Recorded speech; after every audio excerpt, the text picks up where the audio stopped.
Have you ever sat there stuck in traffic, dreaming of a better way to get to your destination? Then, as you approach a bridge, you look down and you see a massive bay or river. It's mostly empty, if not for the sparsely scattered boats, and then you start dreaming of being on one of those boats instead of battling the crippling traffic. But, of course, reality sets in and you realise you can't drive a boat to work. So, you grit your teeth and continue to endure the traffic. But what if there was a way where you could drive a boat to work? A way to beat the mindless traffic and traverse the beautiful waterways of your city instead. This is Things I Wish Existed, and today we're going to explore the Aquatic Car. Our cities generally do a pretty good job of delivering effective road infrastructure, but sometimes, no matter how good the roads are, our waterways can often provide a more direct route or even just provide a massive shortcut. Plus, nothing beats being out on the open water, breathing in that fresh sea air instead of the exhaust fumes of our city streets. So, wouldn't it be great if we could just drive a boat everywhere? Well, maybe if you live in the Ozarks you can, but for the rest of us, unfortunately, it just isn't that practical. The reality is, it's pretty rare that both our origin and destination are close enough to a body of water where we can just travel between the two with a boat. So that's where the Aquatic Car comes in. Imagine having a car that you just drive to a boat ramp. You drive it down the ramp, into the water, and cruise the seas, leaving traffic behind in your wake. With the wind in your hair, before you know it, you're already across the bay and headed towards another boat ramp. As your wheels hit land, you drive up the boat ramp and continue on with your journey. Or perhaps you cut across another bay or head down another river before you ultimately arrive at your final destination. Let's take a look at some examples. As we can see, the waterways of the famous Sydney Harbour extend well beyond the harbour itself, some 30 kilometres towards the western suburb of Parramatta via the Parramatta River. This river effectively cuts Sydney in half, providing a great opportunity to avoid the roads for east-west travel or to cross the river via a much more convenient route than afforded by existing bridges. Further south is your iconic Botany Bay. Let's say you wanted to travel from the East Garden Shopping Centre to the suburb of Cornell. You could spend 40 minutes driving around the bay, or drive just 5 minutes to a nearby boat ramp and enjoy a cruisy 15-minute ride across the bay and arrive in half the time. Or perhaps you want to head from Cornell to Bundeena in the Royal National Park.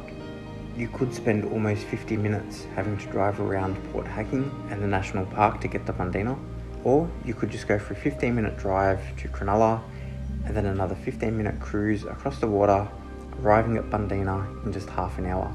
Now, at this point, you're probably thinking this idea sounds familiar, and, well, you'd be right.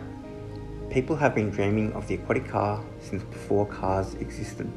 Even back in the 1800s, engineers had toyed with various contraptions to take man over land and water.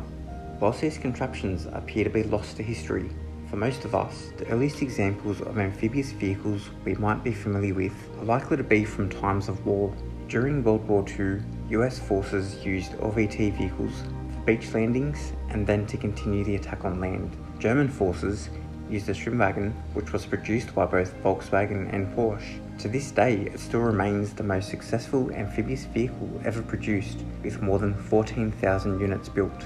In the modern day, military forces around the world have continued to develop and utilise amphibious vehicles to access challenging terrain to gain or maintain an advantage. But perhaps the most notorious example of an aquatic car came from German industrial engineer Hans Trippel, who designed the Amphicar 770 back in 1961.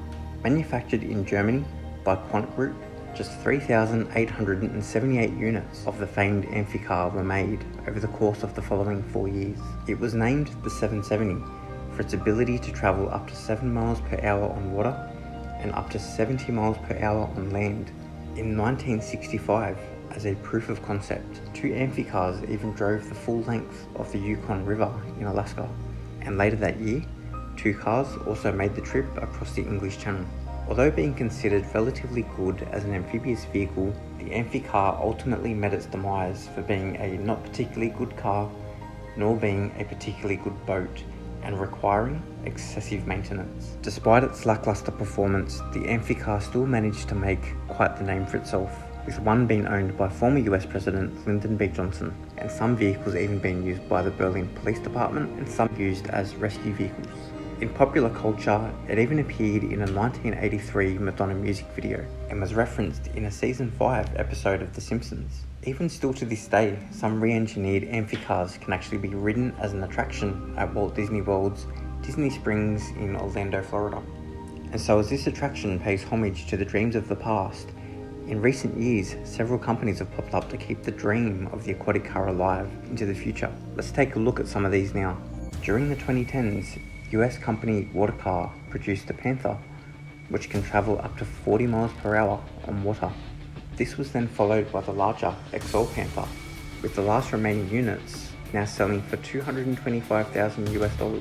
But perhaps as a sign of just how challenging these vehicles are to produce profitably, in 2020, Aqua Car pivoted to produce the H1 Panther for an eye-watering $465,000 US. Based on the Humvee, this vehicle was designed for toughness, to tackle harsh terrain and difficult weather conditions. Similar to its predecessor, it travels at 40 miles per hour on water and at highway speeds on land. For the more adventurous, Michigan-based Gibbs Sports Amphibians offer up the single-seater quad ski and the dual-seater quad ski XL.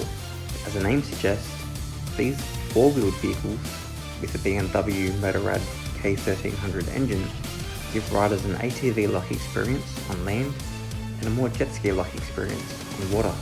Travelling at 45 miles per hour on both land and water, these thrilling vehicles have previously sold for roughly $42,000 US.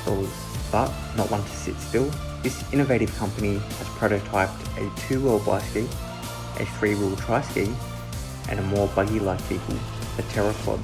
Let's hope these exciting products come to life.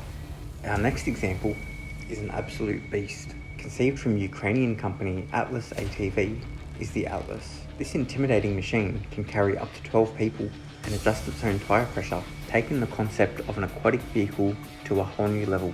Hardly satisfied with conquering just land and water, this tank-like vehicle puts any off-roader to shame with its ability to dominate the most rugged terrain land can offer. Then, as it hits the water, seeking a more ambitious challenge, the Atlas cuts through ice and snow like a hot knife through butter.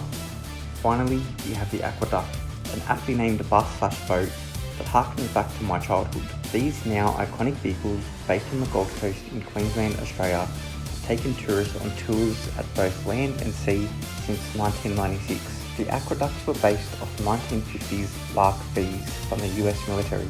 These vehicles were heavily used in the Vietnam conflict, with 100 of them still being used by the US military today.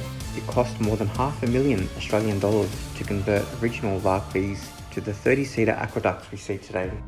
As exciting as these vehicles seem, there are just two small problems. All of these vehicles seem to be, well, gimmicks. They either have really specific use cases, or they seem to be nothing more than expensive toys for rich people. They fulfill some sort of specific niche, or tend to be more about fun and adventure, instead of being an actual practical vehicle used for everyday transport. So, whilst aquatic cars do exist, kind of, the reality is they don't, but I really wish they did. What we need is aquatic cars to be available for the masses, to go mainstream and be normalised, not a gimmick. We need them to be affordable, practical and attainable. For the aquatic car to be truly realised, we need real automakers to explore the possibility, to build them at volume where economies of scale can bring prices down to levels feasible for us mere mortals. Perhaps in this new world of electrification, new powertrains can overcome design constraints and open up new possibilities. Electric motors can be positioned almost anywhere on the vehicle with minimal impact on the overall design, which can allow for concepts that were just never possible in the past. Volkswagen and Porsche made aquatic cars some 80 years ago for the military. Subaru makes a Forester for use in the forest, and Outback for use in the outback. They now produce an electric vehicle called the Solterra. With Terra meaning land, perhaps they could make a Sol Aqua, meaning water, or Sol Omnis, meaning all, to cover land and water. Maybe Toyota could come to the party, having also produced amphibious vehicles for World War II. Even third-party companies have modified Land Cruisers to become more like water cruisers. Even Tesla CEO Elon Musk has suggested that the upcoming Cybertruck, due to be released later this year, will be waterproof enough to serve briefly as a boat. So who knows what the future may hold for the aquatic car. Hopefully someday a big automaker can turn this dream into a reality for the masses. I know I certainly wish the aquatic car existed, and if you do too, then like this video or click subscribe to see more things that I wish existed. Thanks for watching this channel's very first video. See you next time.